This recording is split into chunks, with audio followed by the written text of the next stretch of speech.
Good evening, everyone. Good evening. And good evening to our online viewers. Welcome to Kindness and Gentleness Home Group Bible Study. And we thank you that you are being with us, and let's all be blessed by the Word of God. And before we start, kumusta po ang bawat isa? Bless. Amen. And before we start, I want to share this Bible verse in Matthew 28. The verse of the day in Matthew 28. Matthew chapter 28, verse 19. Go therefore and make disciples of all nations, baptizing them in the name of the Father and of the Son and the Holy Spirit. I believe that we cannot be effective disciples without knowing Him and studying His Word. That's why we are here tonight to study His Word in order to share His love to those people around us, especially to our family. And can I invite everyone to stand and let's open this Bible study with a prayer. Yes, Father God in heaven, Lord, we praise you, we honor you, Panginoon. We thank you, Lord, for tonight, O God, that you bring us here safe and sound, O God. Thank you, Lord, for you are here, O God. Lord, fill us with your presence, Panginoon, in this place, O God. Father, anoint each and every one, Panginoon, and give us wisdom and knowledge, Panginoon, to understand your word, O God. We lift up to you, Panginoon, for the preacher whom you use tonight, O God. Lord, we pray, Lord, O God, that you will give him wisdom and knowledge, Panginoon. Anoint him, O God, that only your words will become out, Panginoon, in his mouth, O God. Thank you, Lord, for his life, Panginoon, and thank you for the life of each and every one, O God. Father, we rebuke, O God, that no weapons against us, Panginoon, shall be prospered in Jesus' name, O God. Thank you, Father. And Father, we pray, O God, that Lord, may your love be overflow, Panginoon, for the life of each and every one, O God. Father, we love you, Panginoon, and we bring back to you all the glory and all the honor that only you deserve. In Jesus' name, amen.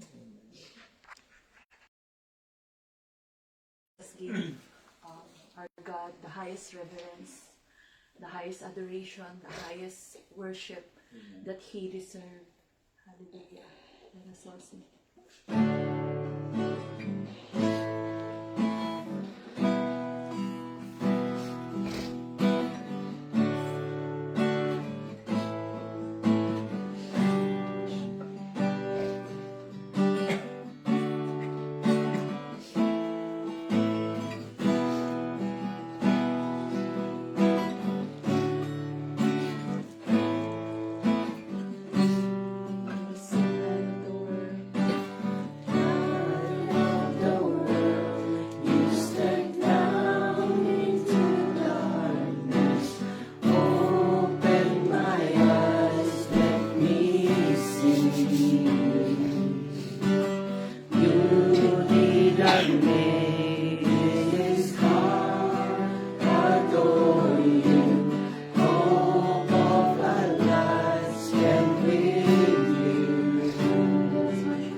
to bow down. Here I am to say that you're my God. You're altogether lovely, altogether worthy, altogether wonderful to me. I'll never know. I've never known how much it costs to see my sin upon that cross. I'll never know how much it costs to see my sin upon that cross. I'll never know how much it costs to see my sin upon that cross. I never know how much it costs to see my sin upon that cross. So here I am to worship, here I am to bow down, here I am to say that you're my God. You're altogether lovely, altogether worthy, altogether wonderful to me. Here I am to worship, here I am to bow down, here I am to say that you're my God. You're altogether lovely, altogether worthy, altogether wonderful to me.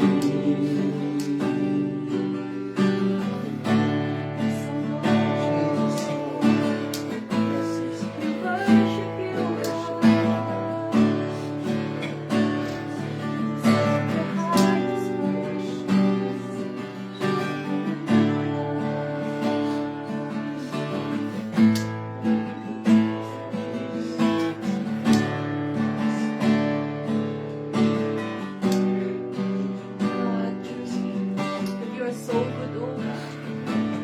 You're so great in our lives, oh Father.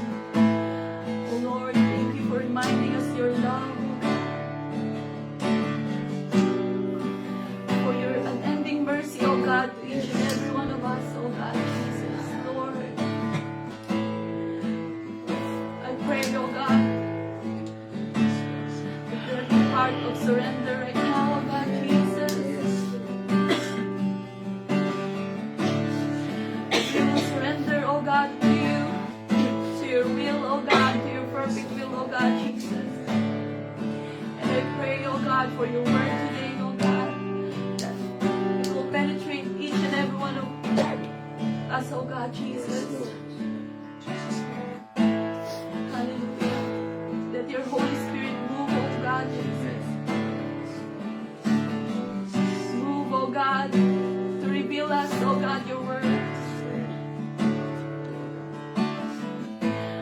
That we will never be the same again, oh God, Jesus.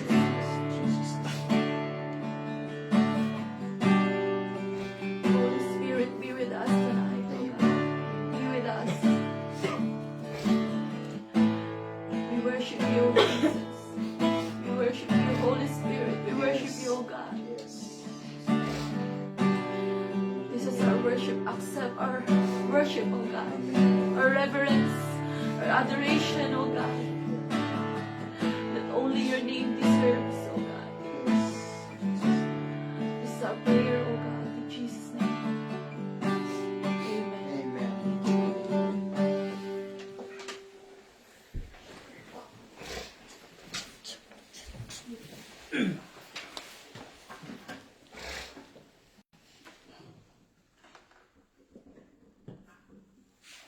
Yes, good night, good evening Para matutulog na. Good evening, brethren. Okay. How is your week, your days? Kamusta kayo? Blessed? Yeah. Still good? Kamusta ang pakiramdam? Sinisipon pa rin ba? Yeah.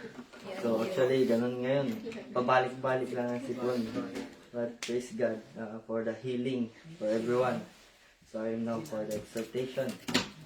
So my topic for today is about what it means na sinasabi sa Bible na yung ibig sabihin is the word today. So let me first say this. Hell is full of people who thought they had one more day. So sa Tagalog, ang impyerno po ay puno ng mga taong inaakala nila na meron pa silang araw bukas o mga susunod pa.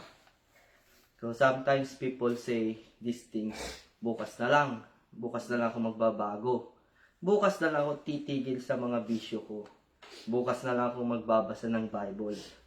So sa susunod na lang na linggo ako atid ng prayer meeting, Bible study, or Sunday service. So, sa susunod na lang uli ako lalapit kay Lord.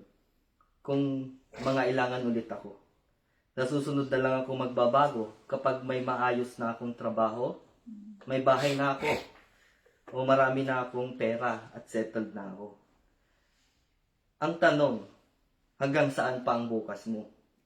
The reality is, hindi mo alam kung meron ka pa bukas, mga kapatid. Hindi natin sigurado yan. Ngayon, malakas ka pa, pero hindi mo alam bukas, baka wala ka na. You know, my dear brothers and sisters, tomorrow is the favorite word of Satan.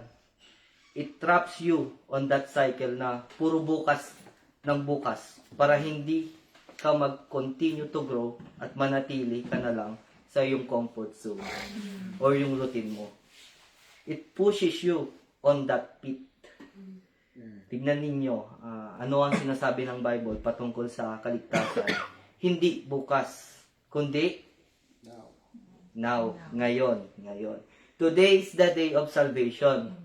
The moment you hear the gospel or word of God, there are only two possible response to that, and no in between. Whether you receive it or reject it. Those people who receive the word of God, they are people who are spiritually alive. They have eagerness to search for the truth. You will see them by their fruits. Sabi nga sa Galatians 5:22, chapter 5, verse 22 to 23, it describes there the attributes. What are they? But the fruits of the Spirit is love, joy, peace, long-suffering, kindness, goodness, faithfulness. And then 23, gentleness, self-control, against such as this no law.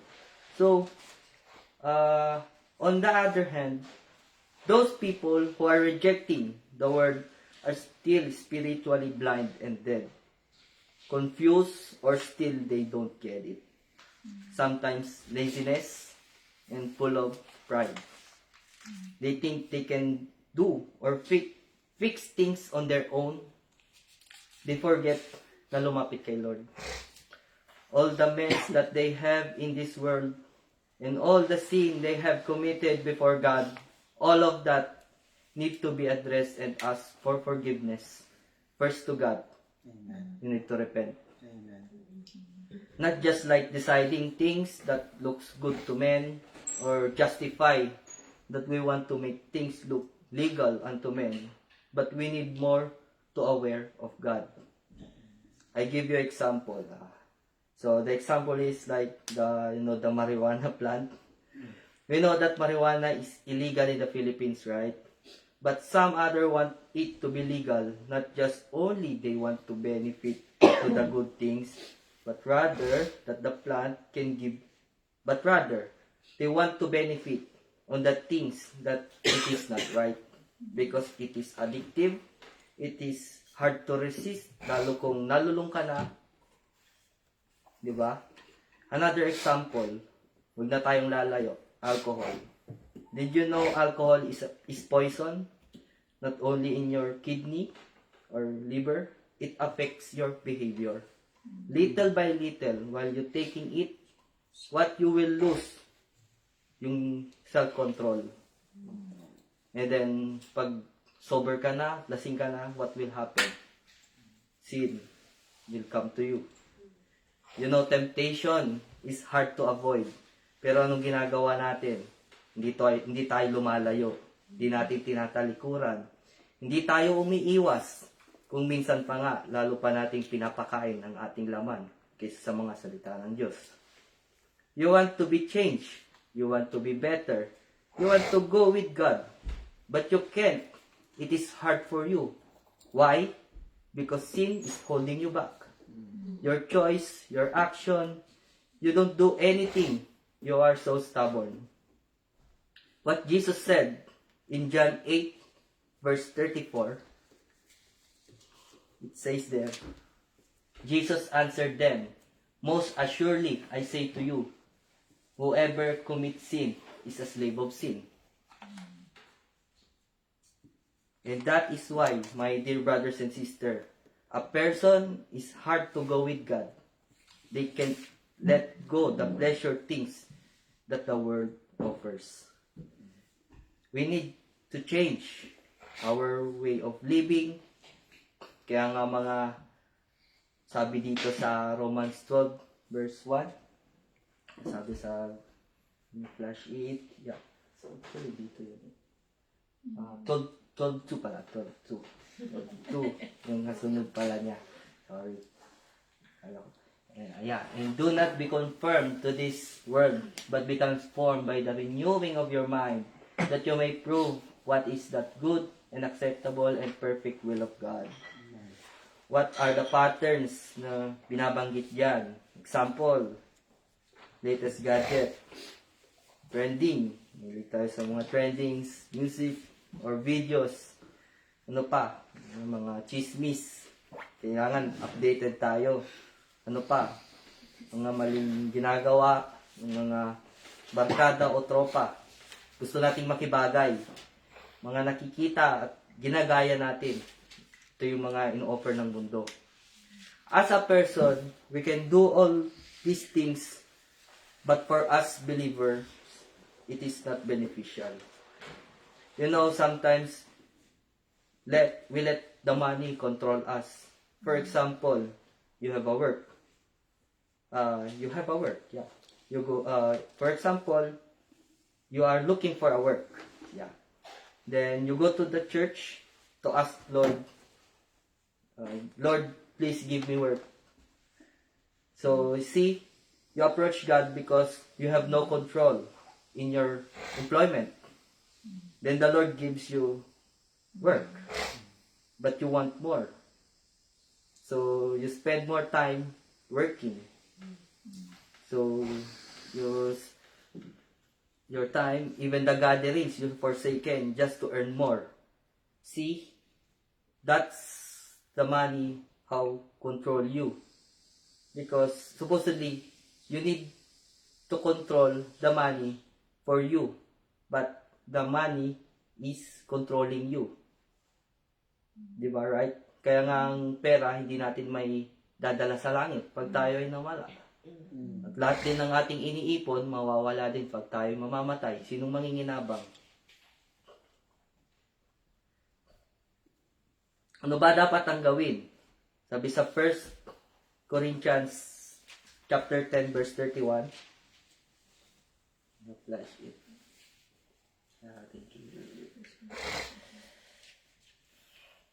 Therefore, whether you eat or drink or whatever you do all to the glory of God.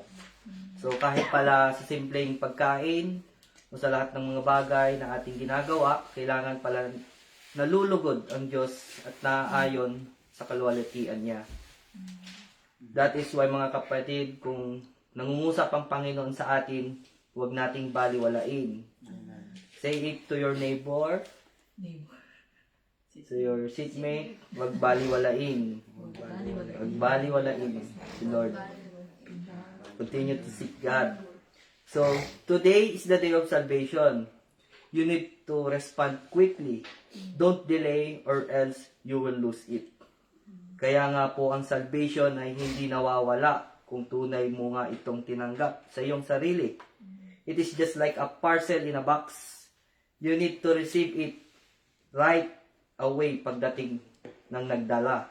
Or else, kung hahayaan mo lang doon sa labas, baka ito ay mawala. Can you flash the John 10:10? Please. John 10:10. Yeah. So that's the verse for the one. Oh, yeah. The thief does not come except to steal, to kill, and to destroy. I have come that they may have life and that they may have it more abundantly. So that's the enemy. He tried to steal your salvation, the gift of salvation that you dapat mong ma-receive. Pero hindi mo ma-receive kasi andyan yung kaaway. Nahihirapan kang i-receive. Then, that is why we need to be born in the Spirit. We need to repent, magsisi ng tunay sa ating mga kasalanan. So, in Luke 13:3,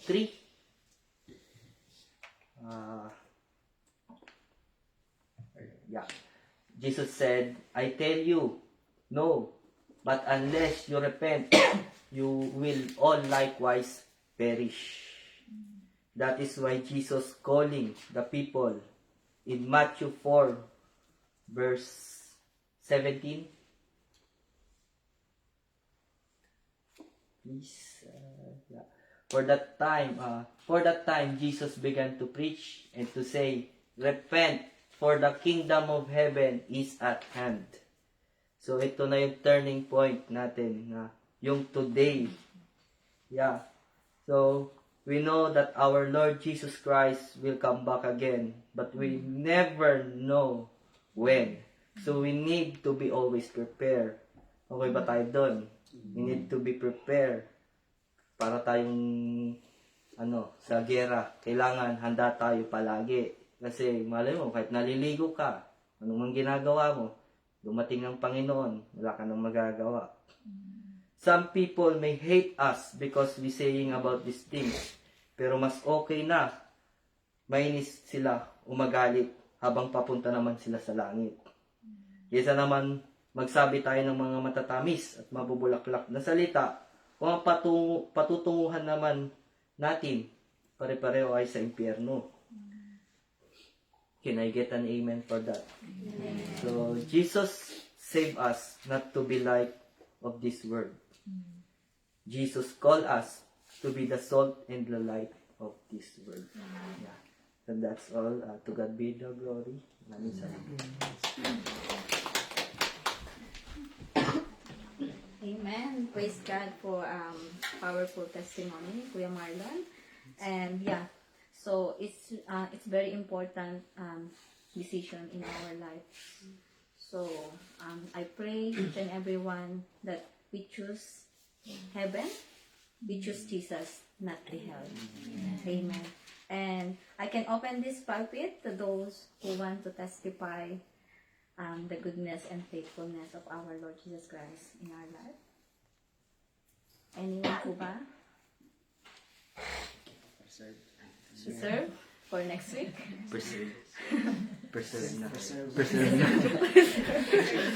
Okay, alright, so let's all be excited and let's give our most reverence while the words of God is being preached, and let's call the mouthpiece for tonight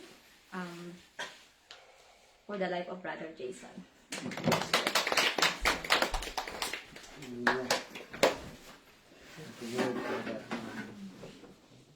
Very powerful exhortation, Brother Marlon, and truly God is continuously knocking in the door of our heart. Amen. Every time we hear Him in the preaching of the Word, in reading His Bible, in reading His Word through the Bible, it's always reminding us that He is knocking. Amen. Sabi niya doon, and also reminded me, nung patapos na si Brother Marlon, that no one knows when God is coming.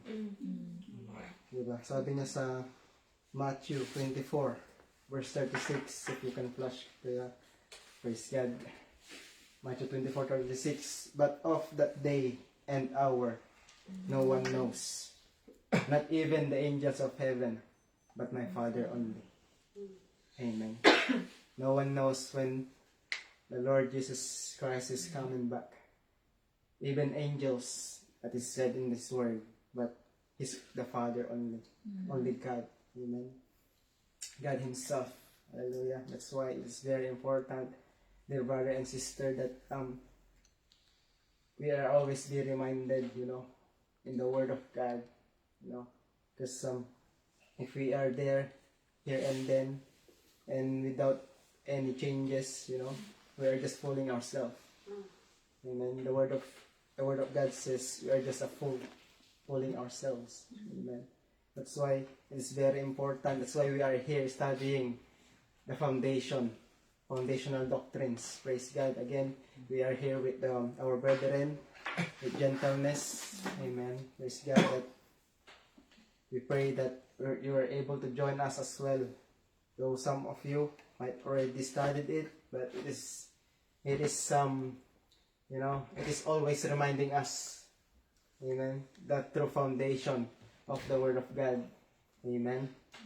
Last week we have finished about the repentance from dead works, which is the first chapter in the book of Hebrews, chapter 6, verse 1.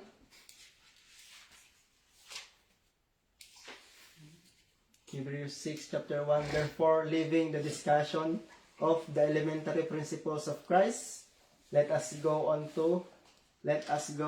to perfection, not laying again the foundation of repentance from dead works, which we had finished it last week. Amen.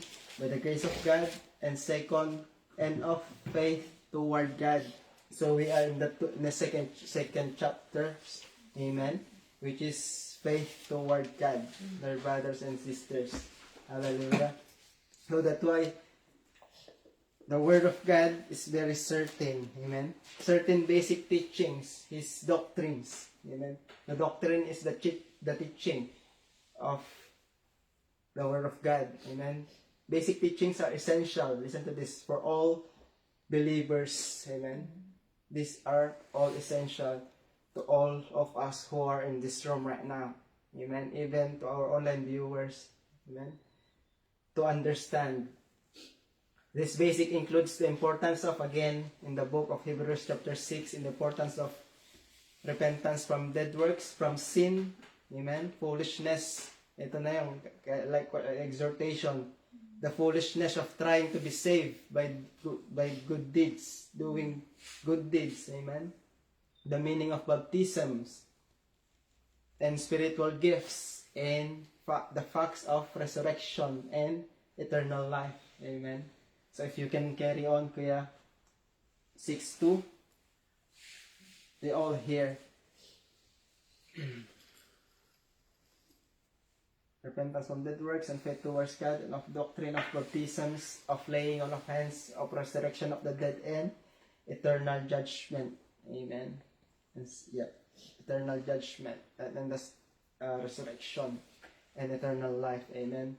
That's why if you can go back in the verse 1, says there, go on to perfection.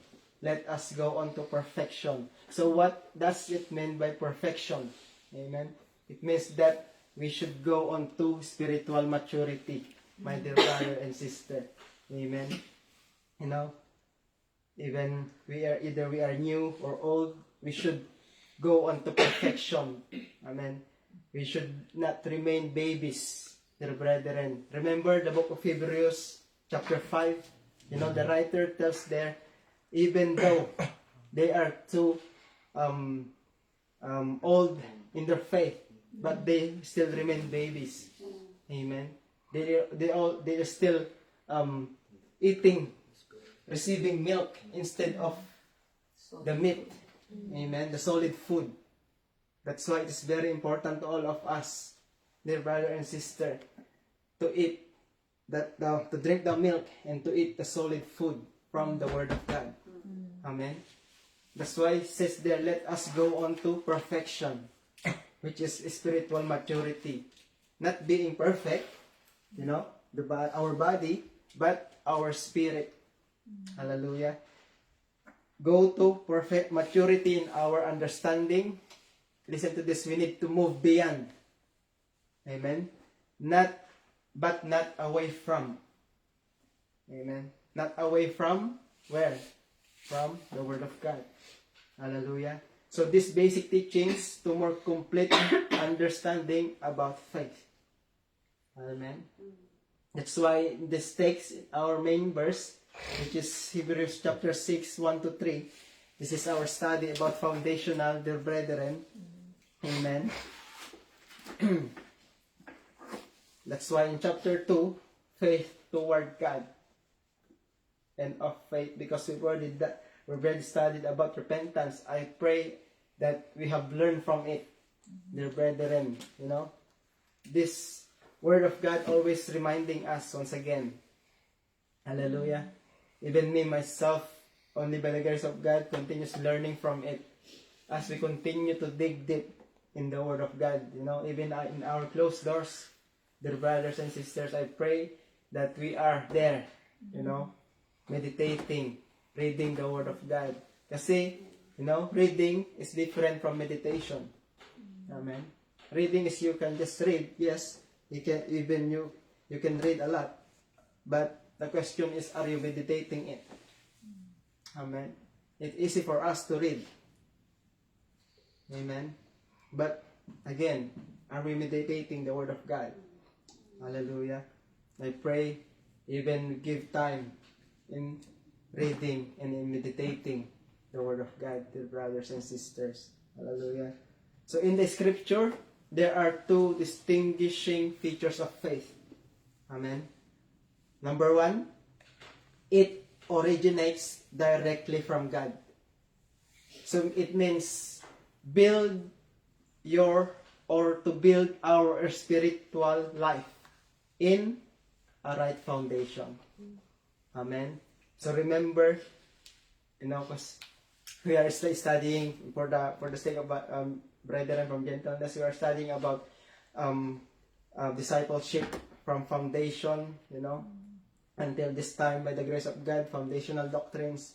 But remember, we have learned what we have learned from the foundation. Amen. From the topic of foundation. Amen. That's why the foundation is very important, dear brother and sister. Remember that there are two types of foundation, right? We have studied. What are those? Strong foundation and a weak foundation. Ask ourselves, where am I standing? Am I standing in the firm, strong foundation, or am I standing in that weak foundation? Amen. Remember, the foundation is the Lord Jesus Christ. Hallelujah. The firm foundation. But listen to this. If we stand in a strong foundation or a weak foundation, again, when a storm of life, amen, comes in, then our foundation will be tested. Amen. Number two, always directly related to God's Word. That's why, again, this is the Word of God, the Bible, our basic instruction before leaving earth, my dear brothers and sisters. Amen. Always directly related to God's Word means, again, if you go and look at in the verse 1, means always directly related to God's Word means to go on to perfection. Amen. Leaving the discussion of the elementary principles of Christ, let us go on to perfection. Amen. Means, again, we have said it a while ago, means we should have that, our spiritual maturity. Amen. not like the Hebrew people. Amen. That they remain babies. Amen. That's why it's very important to all of us, my dear brother and sister, that this spiritual walk towards the Lord Jesus Christ should mature. Amen. We should eat the solid food. If we can grasp, ask the Lord to help us to understand. Ask the Holy Spirit that we may able to understand His Word. Amen. Hallelujah. That's why, what is our understanding, dear brethren, about faith? What is faith? Amen. In Hebrews 11 verse 1. Hebrews 11 verse 1. Now faith is the substance of things hoped for, the evidence of things not seen. Amen. Faith. We are in faith now. Faith towards God. Again, in the latter part, we may understand, I pray that we may understand and we may all grasp what the word of the Lord for us for tonight, dear brethren. We may not finish it because faith is a bit long, but by the grace of God, we will be here, we'll be sitting there to listen and to grasp the word of God. Amen. So in verse 1, this is not a formal definition of faith, but listen to this. Rather, it is a description. It is a description of what faith does for us. Amen. So in other words, it brings the future in the present and makes the invisible seen. Sabi niya, diba? The evidence of things not seen. So also treats the things hoped for as a fact and places confidence today in what has been promised for the future. It is an absolute conviction based on the assurance of God's unchangeable and perfect character, that God's promises will be fulfilled. Amen. That's why faith, dear brother and sister, faith starts with believing. Believing in God's goodness, amen, and in His truth. Amen. The truth of His word. Amen. That He is who He say He is. Amen. That He is who He say He is. Hallelujah. So when we believe that He will fulfill His promises, even though we don't see them materializing yet, we demonstrate through faith. That through faith. Amen. Demonstrating that through faith. Hallelujah. Don't be like the unbelievers. For them is what? To cease to believe. Seeing before believing. But how about for us? Believing. Amen. For all the believers, we should believe. Amen. Believing is seeing. Again, like in Hebrews 11 verse 7, this is Noah on how he believed the word of God. If you go back to the story, when God commanded him to build an ark in that very dry land, maybe if we are the neighbors, we will laugh at him. What are you doing? Amen. So the same thing on those people around him. He laughed at him because he's building that ark that God commanded him. Amen. Again, by faith, Noah, being divinely warned of things not yet seen, moved with godly fear. prepared an ark for the saving of his household. Amen. How many people are being saved when that flood came? 8 of them. Amen. By which he condemned the world and became heir of the righteousness which is according to faith. Amen. So he fully understand the word of God, and he put that faith. Amen. Even he didn't see it, but he has that faith. Amen. Hallelujah. Thank you, Lord. That's why believing, amen, is seeing, dear brethren. Not to see is to believe. Amen. But believing. Hallelujah. That's why sabi niya, now faith is the substance of things hoped for, the evidence of things not seen. Amen. But again, there is a distinction between faith and hope. Hope, how do we understand hope and faith? Amen. Hope directed towards the future, while in faith established in the present. And again, hope anchored in the realm of the mind. Amen. Listen to this. How about faith? A condition, something real and definite within, and it is anchored in the realm of the heart.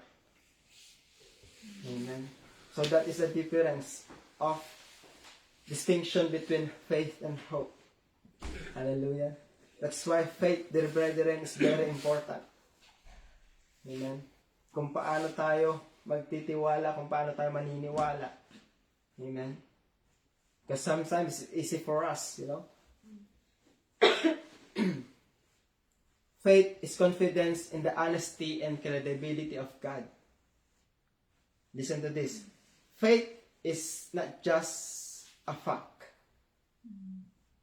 but also an act. Dear brethren.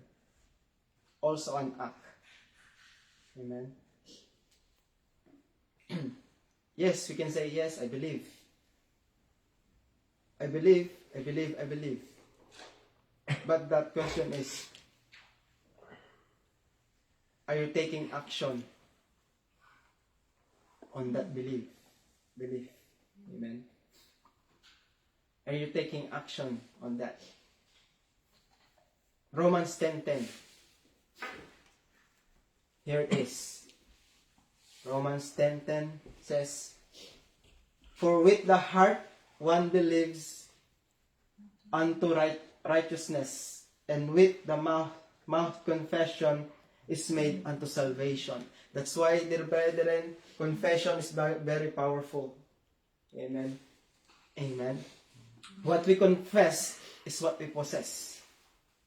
Hallelujah. Again, in other translation, I think this is NLT.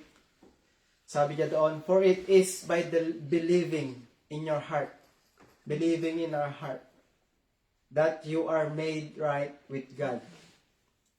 And it is by openly declaring, this is our mouth confessing. Amen.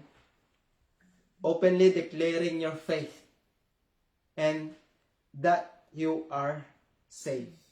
Amen. I think that's it's in NLT. If we have NLT, you can pause ate, but it's not, it's okay. So I've written here, it's an NLT. Thank you, Lord.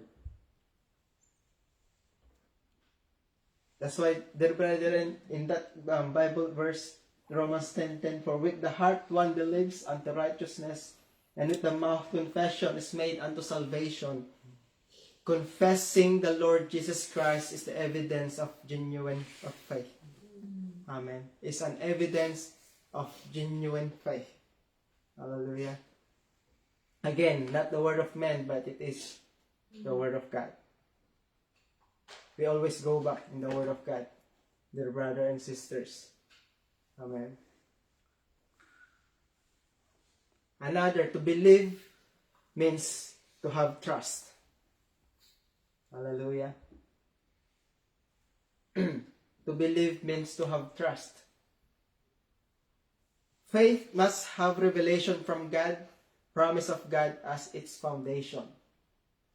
Amen. Matthew 10:32. Matthew 10:32.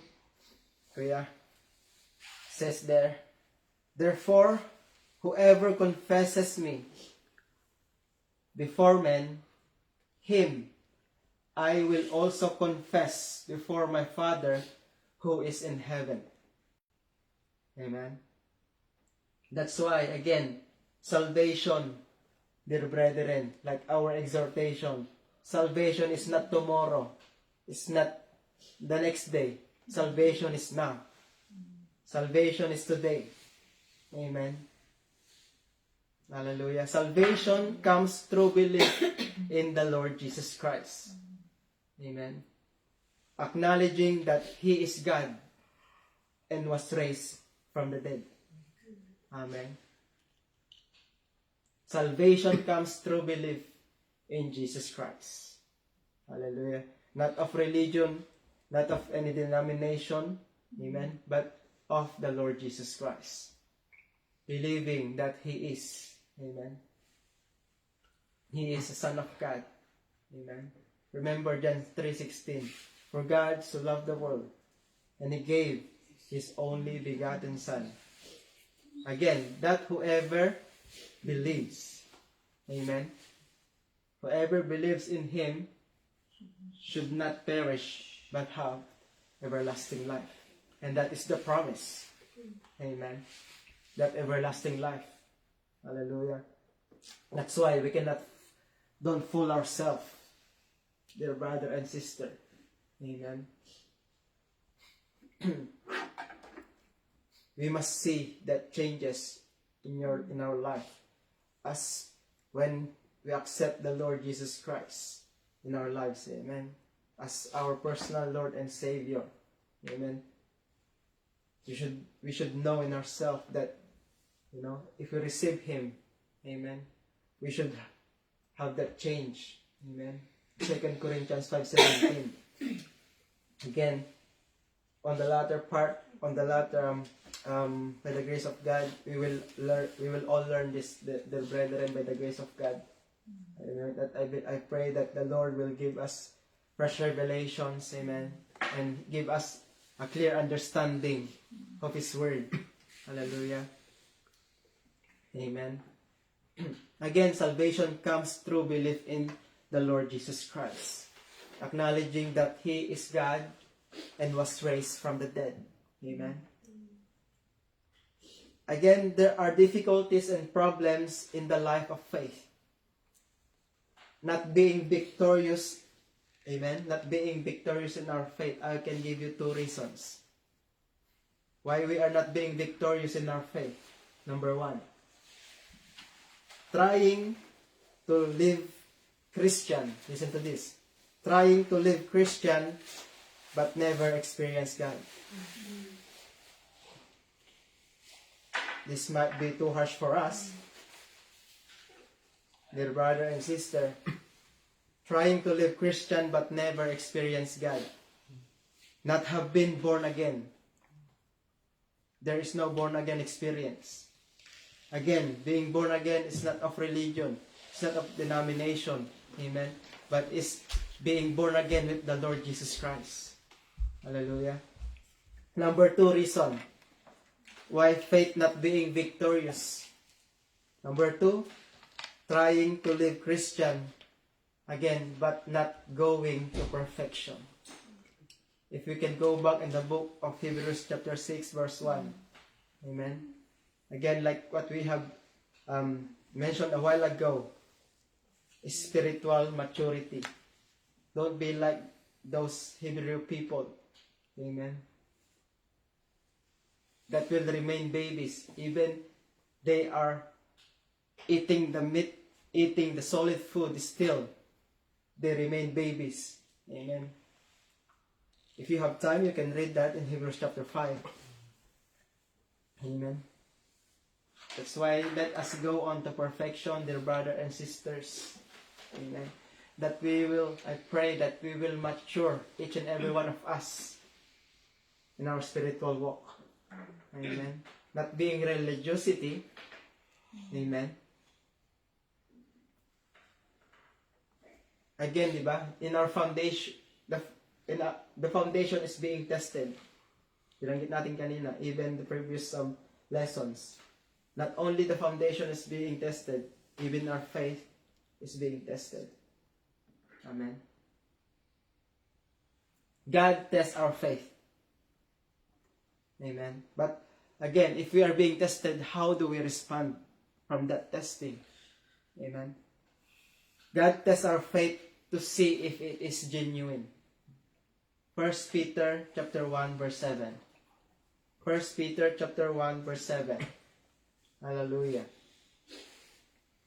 That the genuineness of your faith, being much more precious than gold that perishes, again, though it is tested by fire, amen, may be found to praise, honor, and glory at the revelation of Jesus Christ. Amen. That's why not only the foundation, dear brethren, but even our faith is being tested. Amen. How do we respond then? Sabi niya doon, faith will be tested by fire. Amen. Even being tested by fire, but that we may be found to praise, honor, and glory at the revelation of Jesus Christ. Amen. Tested by fire. Listen to this. All believers face such trial. Amen. Agree or disagree? Agree. Amen. Praise God. All believer faces such trial. Listen to this. When they let their light shine into darkness. Amen. A believer faces such trial when they let their light shine into darkness. Amen. That's why we are all, I pray that be a salt and light, dear brother and sister. Amen. We must accept trials. Again, sinabi niya rito, being much more precious than gold that perishes. We must accept trials as part of the refining process. The refining process that burns away. Amen. Remember the gold. Remember gold. How being refined. You know? Impurities are being removed, right? Amen. The same with this trials, dear brethren. We must accept trials as part of refining process that burns away impurities and prepare us to meet the Lord Jesus Christ. Amen. Hallelujah. Let's bow our head. Lord, in the name of your Son Jesus Christ, we praise you and honor you, Lord God. Lord, continue to teach us for tonight, Panginoon, that we may understand your word. Give us fresh revelation, O God, a clear understanding, Father, with the power of your Holy Spirit, O Father God, as we go, O Lord God, in this topic, faith towards you, Panginoon. God, teach us, Father. Hallelujah, Lord, that we may, O God, stirred up, Father God, by the teaching of your word, Father. Lord, anoint each and every one of us, Panginoon, as I speak your word, Lord, not the word of man, but Lord, only your word, Father God, that will come out in our mouth, Father God. Hallelujah, Lord God. Thank you, Lord, once again for your anointing upon each and every one of us. In this we ask, O Lord, in Jesus' name we pray. Amen and amen. That's why, dear brother and sister, faith toward God. Amen. Faith toward God. Actually, we're still in an introduction. Yeah. Faith toward God refers to our attitude toward God. Amen. You don't hate Him. You don't rebel against Him. Amen. you're not afraid of him in a negative way, but rather your faith set toward God and in his words. Amen. Your faith set toward God and his words. Hallelujah. In Acts chapter 20, verse 21. In Acts chapter 20, verse 21. Testifying to Jews and also to Greeks. Again, repentance toward God. Amen. Repentance toward God and faith toward our Lord Jesus Christ. Amen. But why repentance is there? Amen. Again, the foundation. Repentance from dead works before going faith. Amen. That is the first foundation. Repentance from dead works. There are two things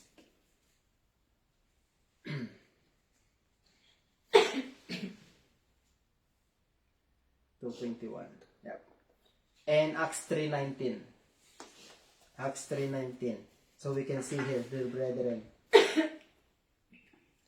Sinabi niya sa Acts 2:20 kanina, 20, just leave it 3:19. Sinabi niya sa 20:21, di ba? Testifying to Jews and also to Greeks, repentance toward God and faith toward our Lord Jesus Christ. But in 19, Acts 3:19, repent. Amen. Repent therefore and be converted. Again, as we repent, amen, we should be converted. Not converting, again, in any religion or denomination, but being converted, again, to our Lord Jesus Christ. Amen. Our spirit, that born again experience. Amen. Hallelujah. Remember Nicodemus? Amen. In 3:19, repent therefore and be converted, that your sins and my sin, amen, may be blotted out, so that times of refreshing may come from the presence of the Lord. Hallelujah. There are two things necessary for forgiveness as we repent, dear brethren. If we can go in the repentance, amen, just leave it, Kuya Ren. Two things necessary for forgiveness. First, again, repentance. Amen. Repentance is, again, to change our mind.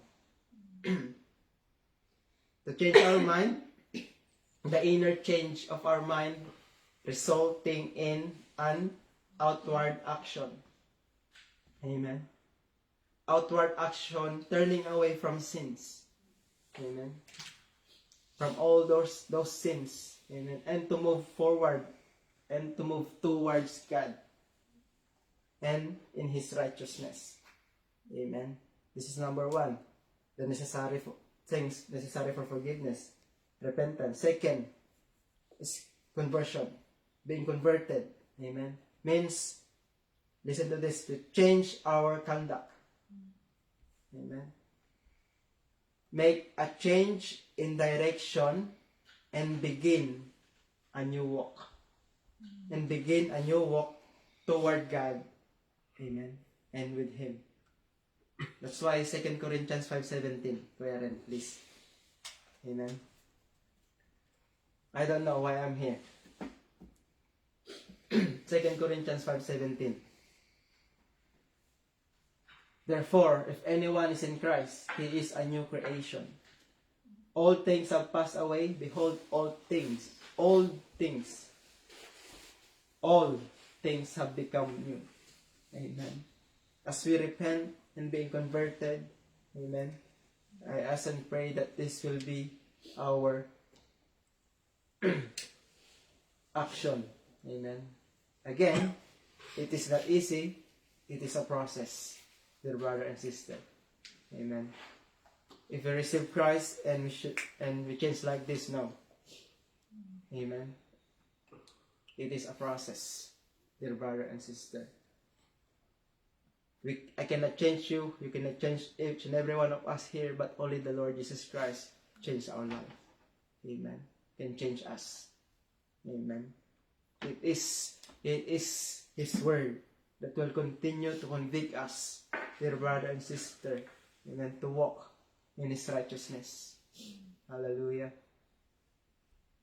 Listen to this. To turn to God without forsaking sin is not genuine repentance. Amen. To turn to God without forsaking sin is not genuine repentance. Amen.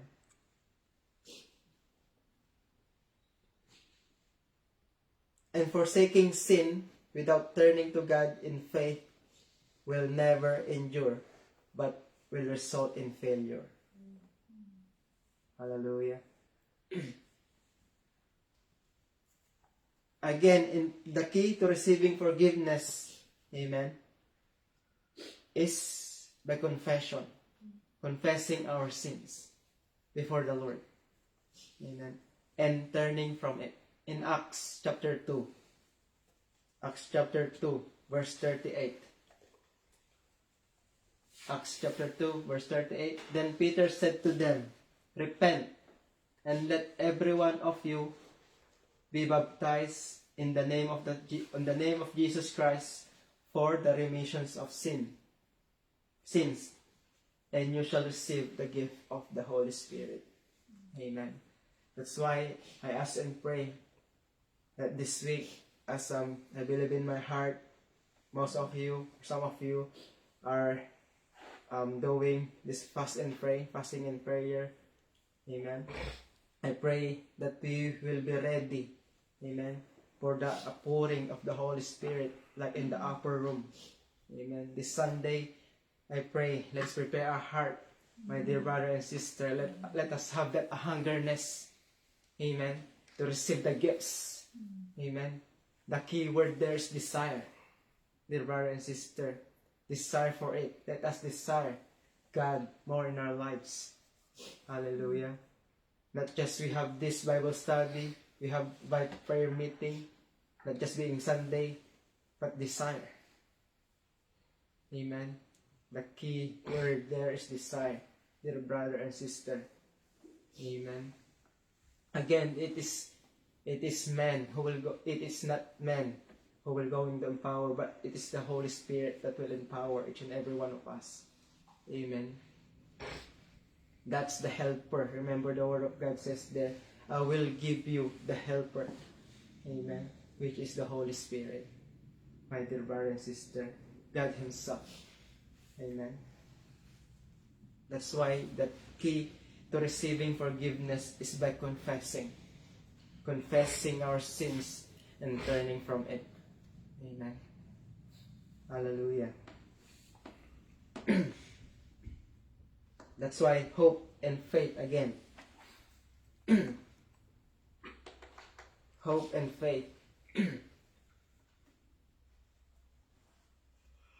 We will see a difference between faith and hope. Again, we have mentioned a while ago, hope directed towards the future, while faith established in the present. Amen. Hope anchored in the realm of the mind, while faith is anchored in the realm of the heart. Amen. That's why faith and hope, amen, are different yet related, dear brothers and sisters. Amen. Faith and hope are related, and it can be seen again in Hebrews 11 verse 1. You can go back there. Hebrews 11 verse 1 says, now faith is the substance of things hoped for, the evidence of things not seen. Amen. So means faith is a complete trust or confidence in something. Amen. Faith involves, listen to this, intellectual acceptance to a set of facts, and trust in those facts, and to act on those facts. Amen. give you example. Amen. When we receive the Lord Jesus Christ, amen, we have faith, right? We have faith in the Lord Jesus Christ. And I believe that in my heart, each and every one of us here in this room right now have faith in the Lord Jesus Christ. Amen. This means we completely trust the Lord Jesus Christ for our eternal destiny. Remember His promise. Amen. That eternal life, dear brother and sister. Amen. We give knowledgeable agreement to the facts of His death, His burial, and His resurrection. Hallelujah. And when we trust in His death and resurrection for our salvation, that is the act. The act is receiving Him as our personal Lord and Savior. Amen. But what is the biblical hope is built on faith. Amen. Biblical hope is built on faith. Hope is the sincere anticipation that comes with believing. Amen. Hope is confident expectation that naturally stems out from faith. Another, hope is a peaceful assurance that something that hasn't happened yet will indeed happen. Amen. In Romans 8:24, again, hope must involve something that is as yet unseen. 8:24, for we are saved in this hope. But hope that is seen is not hope. For why does one still hope for what he sees? Amen. That's why we have that blessed hope, my dear brothers and sisters. And that blessed hope is the Lord Jesus Christ. Amen. His coming. His second coming. Amen. This will be also in the resurrection topic. Amen. Jesus' return is our blessed hope. Titus 2, verse 13. Titus 2, verse 13. Titus chapter 2, verse 13.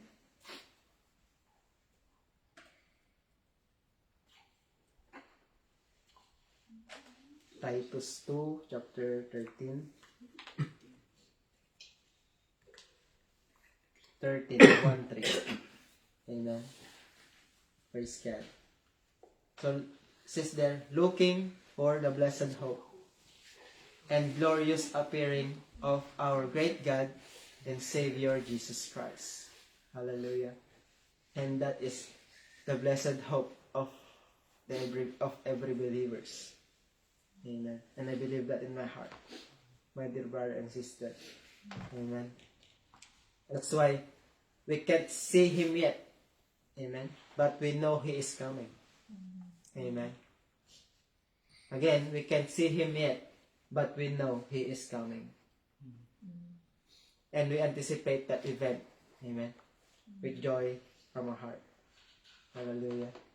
I pray that we anticipate that, my dear brother and sister, with gladness from our heart when the Lord Jesus comes.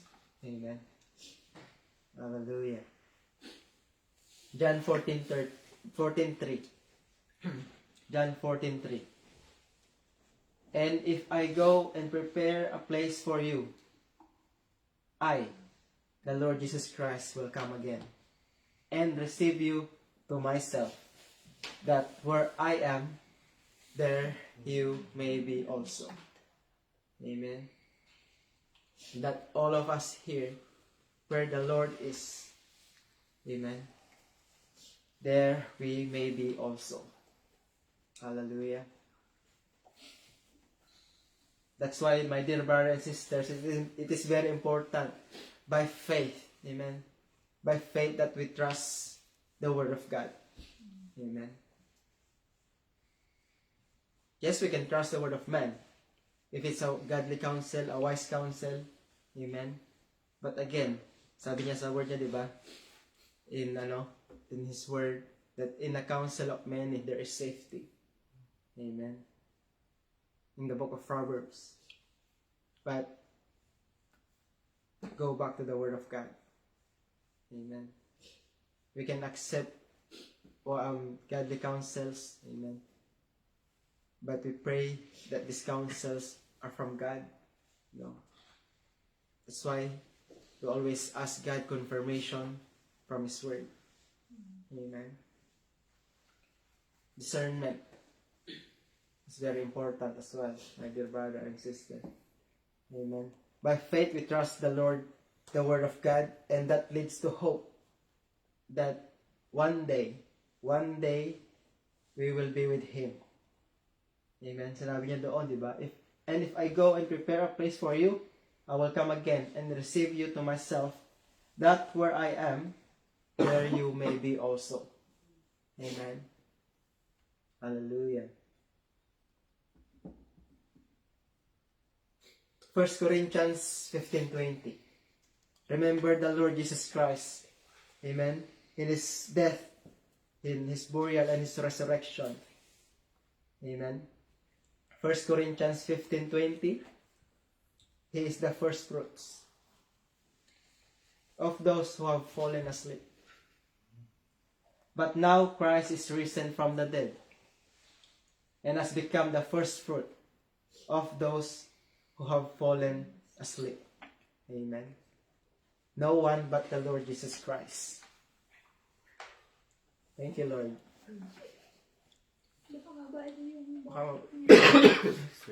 Thank you, Lord.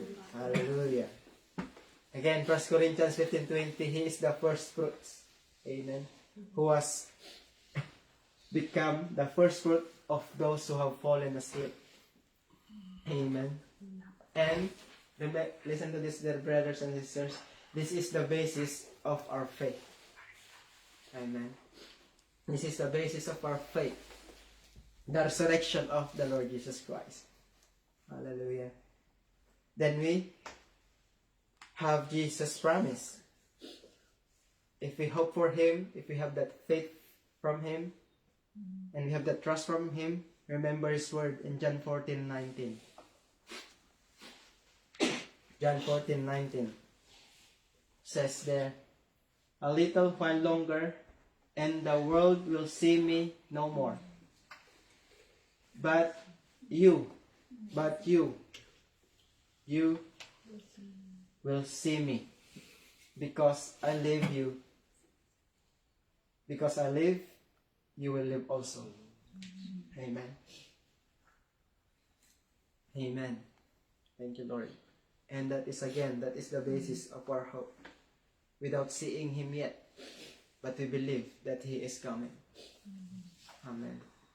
And we believe that He is coming, His second coming. I believe in my heart that the Lord Jesus Christ is preparing each and every one of us. Amen. That no one will be left behind. Hallelujah. Remember our families in our prayer, my dear brother and sister who are not yet saved. Let's continue to cry out before the Lord for their salvation. Like on how we receive the Lord Jesus Christ in our life as our personal Lord and Savior. That the same salvation that will come forth in our families. Amen. Who are not yet saved. Amen. And as they receive that salvation, dear brother and sister, they will going, amen, to go through it. Amen. The salvation of the Lord Jesus Christ. Hallelujah. Remember our families, your family, who are not just saved. Even relatives, friends. Remember them in our prayer, in your prayer, dear brethren, that they may come. Sabi niya nga sa word niya, diba? The word of the Lord says there, He came not to call the righteous, but sinners for repentance. Amen. That all of us will come unto repentance. Amen. Bowing before Him. Hallelujah. And acknowledging that we have sinned against Him. Remember His word in Romans 3:23. For all have short. Amen. For all have sinned and fall short of the glory of God. Hallelujah. No one is perfect. Amen. But again, as we receive Him as our Lord and Savior, amen, for that salvation, it is a process. Hallelujah. That's why let's continue to be rooted and grounded in the Word of God. Again, like the exhortation in this word, there's a lot of temptations. Amen. The while of the enemies is just there to kill, to destroy. Amen. But the gift of God is eternal, my dear brothers and sisters. Hallelujah. I can give you illustration here. The relationship between hope and faith can be illustrated in a joy. A child, like an example, a child, amen, that feels when his father tells him they are going to an amusement park or wherever, amen. As an example, as an illustration, amen. Even, I think, maybe the kids from the teachers, amen. Are you giving them hope that tomorrow we will do this, we will do that, you know? We will go there. Amen. Remember, they are hoping that because you have said it. You have told them. Amen. The child believes that he will go to the amusement park based on his father's word. And that is faith. At the same time, that belief within the child kindles an impressible joy. And that is his hope. Same with us, dear brothers and sisters. If someone like promise us, you know, our mom, or our dad, or our sister, or dear brother, you know, we are hoping for something for that confession. And that child natural trust in his father's promise is the faith. Amen. The child's delight and excitement place are the expression of the hope. That's why faith and hope are complementary. Faith is grounded in the reality of the past. Hope is looking to the reality of the future. Amen. Kaya sinabi natin kanina, hope directed towards the future, while faith established at the present. Amen. In Titus 1 verse 2. In Titus chapter 1 verse 2. In hope of eternal life, which God, who cannot lie, amen, promised before time began. Hallelujah. That's why, dear brothers and sisters, Christians are people of faith and hope. Excuse me. Christians are people of faith and hope. That's why without faith, there is no hope. And without hope, there is no faith. Amen. The hope of eternal life, which God, who does not lie, promised before the beginning of time. I think I mean it in NLT version. In NKJV, in hope of eternal life, which God, who cannot lie, promised before Him began. Amen. That's why sometimes people have that mindset. Amen. Like mind over matter. Amen. Faith is not the same as mind over matter, dear brethren. Faith is not the same as mind over matter. Mind over matter teaches that man can overcome all problems in this world by using his mental ability, amen, everything, his reasons, his own power, his strength, amen. And that is very dangerous, dear brother and sister. And it won't agree in the Word of God. Amen. That's why it's very important that we may abide. We continuously abide in the branch. Amen. Remember the story in John 15, the true vine. Amen. And John 15 verse 4 says there,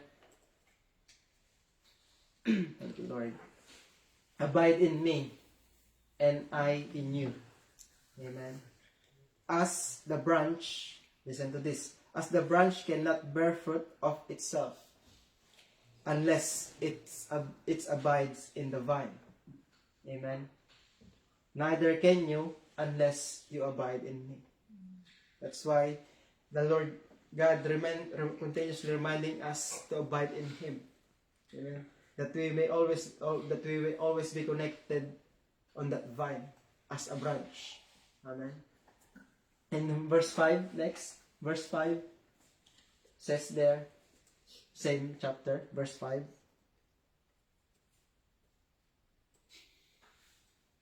And I am the vine. Who is the vine? The Lord Jesus Christ. Amen. I am the vine. We are the branches. Hallelujah. He who abides in me and I in him bears much fruit. For without me, you cannot do nothing. We cannot do nothing, dear brothers and sisters. Amen. Only by the grace of God that we are here, standing in front of you. Only by His grace. Amen. Each and every one of us, I believe in my heart, but only by the grace of God. Amen. That's why it is very important that we will always be connected in the vine, not being separated. Hallelujah. As a branch, we must bear fruit as well. Amen. Not just physically, but spiritually. Amen. That's why to abide means to stay where you are. Amen. In verse 4, you can go back to verse 4. We are on. Verse 4 says there, abide in me and I in you, as the branch cannot bear fruit. Amen. Of itself. Amen. We cannot bear fruit by our own. Hallelujah.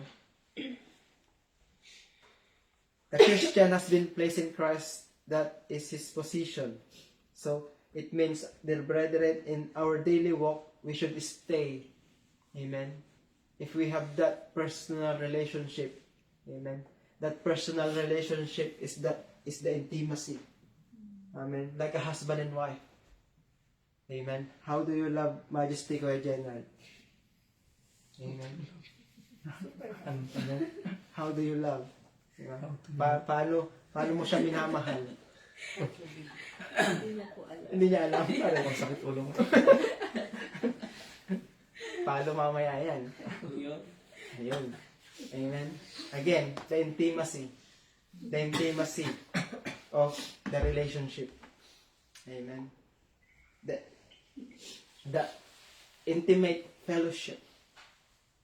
Amen. Fellowship with the Lord. That's why it is very important that we have that personal relationship, my dear brother and sister, in our Lord Jesus Christ. Because it is the intimacy of our relationship with Him. The same as a husband and wife. You know. If you love one another, remember that the Lord God loves you more. Amen. The same. That intimate relationship with Him. If we have intimate relationship with our husband and wife, in our brothers and sisters, how much more in our Lord and Savior Jesus Christ. Amen. And that is very important. That intimacy. Hallelujah. If you have that intimacy, there is joy. Amen. That's why a branch abides in a vine by drawing all its life and nourishment from the vine. Amen. Hallelujah. Are we learning something? Are we learning, dear brethren? Amen. That's why it is very important to all of us will continue to be connected, being rooted and grounded in the Word of God. Amen. Like that cell phone, he is connected to the power point, to the charger, in order for that phone to sustain the charging energy. Amen. The same with us, that we need to be connected. Hallelujah. In the vine, as a branch. And as a branch, we must bear fruit. Amen. Thank you, Lord. So we abide in Christ by spending in time. Listen to this. Spending time in prayer, reading, meditating His Word, obeying His words. Amen. Fellowshipping with His people, fellowshipping with the brothers and sisters in Christ. Amen. And being continually conscious of our union with Him. Amen. That's why it's very important that we are always connected. We must always be connected to our Lord and Savior, Jesus Christ. Amen. As the vine. As He is the vine. Amen. Abide in me, and I in you. As the branch cannot bear fruit of itself unless it abides in the vine, neither can you unless you abide in me. Amen. Praise be to God. Have you learned something tonight, dear brother and sister? I pray, by the grace of God, we will continue this again by next week. If gentleness will be here, praise God, that we may able to, each and every one of us will continue to learn from it. Amen. Because this is very important. The foundation is very important, dear brother and sister. Amen. Without the foundation, amen. Again, where are you standing right now? Are you standing in the strong foundation or in a weak foundation? That's why the foundation reminds us, hallelujah, on how we stand in our walk in the Lord Jesus Christ, our faith. Amen. Come on, let's rise up and let's close this with a prayer. Hallelujah, Lord God, O Heavenly Father, Panginoon, God, in the name of your Son, Jesus Christ, Father, we continue to praise and honor you, O Lord God, for what you have taught us once again for tonight, O Father, that you will continue to give us that fresh revelation, O God, with the power and the anointing of your Holy Spirit, Panginoon, that will continue to indwell, O God, in the temple of your people, Father, O God, because this is the body, O God, the dwelling place of your presence, Panginoon. Hallelujah. That's why, O Lord God, I commit each and every one of, O God, to you, Panginoon, that all of us will continue to go on to perfection, O God, in our spiritual maturity, Father God. Not to remain babies, O God, but Lord, being matured, Panginoon, until your second coming, O Father God. Hallelujah, Lord. Once again, thank you, Holy Spirit, for helping us tonight, Panginoon, Father. Truly, Lord God, indeed, apart from you, we cannot do nothing. That's why, Lord, we continue to dedicate this time unto you, Panginoon. Continuously learning from your word, O Father. God, help us and guide us, Panginoon. Hallelujah. Guard our hearts, O Father God, in the name of Jesus Christ, Father. Maraming salamat muli, Panginoon, sa gabing ito, O Lord God, na iyo kami po tinipon nyo, Panginoon, to study your word. And bless this house, O Lord God, that you are continuously using it, O God, mightily and accordingly, O God, for your word, Panginoon, for you, Panginoon, O God, that Lord, each and every one of us, O God, will be blessed according to your will and plan, Panginoon. Maraming salamat, Lord God, once again, that you alone, O God, to be glorified and be magnified in our lives, O Father. Thank you, Lord. Thank you, Holy Spirit. And this we ask, O Father. In Jesus' name we pray. Amen and amen.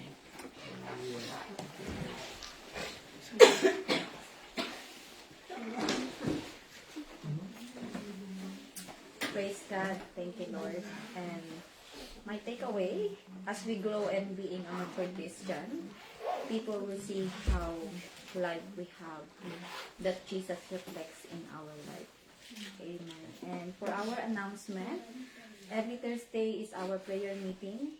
Friday is our Bible study, and Sunday is our Sabbath day. Let's be all excited, and because our bishop will be, we will having anointing, the outpouring of the Holy Spirit, and yeah, and also on Sunday, let's support our youth, and they will be selling barbecue stick, $5 each, and yeah, let's all support. $5. Yeah, barbecue stick. Barbecue. Barbecue on stick. Okay. And yeah, and sorry, barbecue on stick. And to our online viewers, thank you for your time. We'll see you next week, and God bless you.